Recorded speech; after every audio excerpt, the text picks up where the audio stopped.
نبی کریم صلی اللہ علیہ وسلم نے غسل جنابت کیا تو پہلے اپنی شرمگاہ کو اپنے ہاتھ سے دھویا، پھر ہاتھ کو دیوار پر رگڑ کر دھویا، پھر نماز کی طرح وضو کیا، اور جب آپ اپنے غسل سے فارغ ہو گئے تو دونوں پاؤں دھوئے۔ صحیح بخاری حدیث نمبر 260۔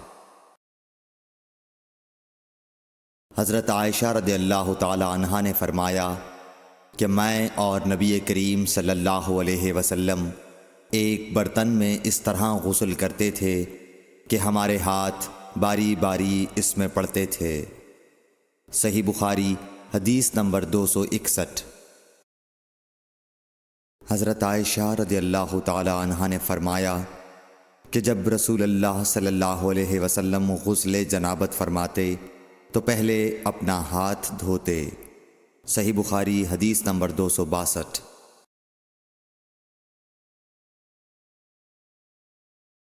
حضرت عائشہ رضی اللہ تعالی عنہا نے کہا کہ میں اور نبی کریم صلی اللہ علیہ وسلم دونوں مل کر ایک ہی برتن میں غسل جنابت کرتے تھے۔ صحیح بخاری حدیث نمبر 263۔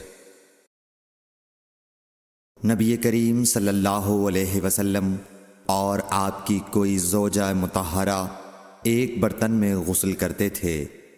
صحیح بخاری حدیث نمبر 264۔ میمونہ بنت حارث رضی اللہ تعالی عنہا نے کہا کہ میں نے حضرت صلی اللہ علیہ وسلم کے لیے غسل کا پانی رکھا اور پردہ کر دیا۔ آپ نے پہلے غسل میں اپنے ہاتھ پر پانی ڈالا اور اسے 1 یا 2 بار دھویا۔ سلیمان اعمش کہتے ہیں کہ مجھے یاد نہیں راوی سالم بن ابی الجعد نے تیسری بار کا بھی ذکر کیا یا نہیں۔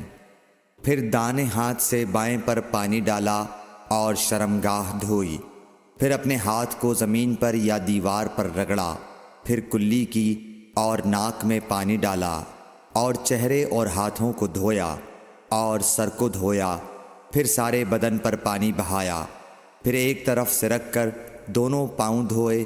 بعد میں نے ایک کپڑا دیا تو آپ نے اپنے ہاتھ سے اشارہ کیا اس طرح کہ اسے ہٹاؤ، اور آپ نے اس کپڑے کا ارادہ نہیں فرمایا۔ صحیح بخاری حدیث نمبر 265۔ میمونہ رضی اللہ تعالی عنہا نے کہا کہ میں نے حضرت صلی اللہ علیہ وسلم کے لیے غسل کا پانی رکھا تو آپ نے پہلے پانی اپنے ہاتھوں پر گرا کر انہیں 2 یا 3 بار دھویا، پھر اپنے داہنے ہاتھ سے بائیں پر گرا کر اپنی شرمگاہوں کو دھویا، پھر ہاتھ کو زمین پر رگڑا، پھر کلی کی اور ناک میں ڈالا، پھر اپنے چہرے اور ہاتھوں کو دھویا، پھر اپنے سر کو 3 مرتبہ دھویا، پھر اپنے سارے بدن پر پانی بہایا، پھر آپ اپنی غسل کی جگہ سے الگ ہو گئے، پھر اپنے قدموں کو دھویا۔ صحیح بخاری حدیث نمبر 266۔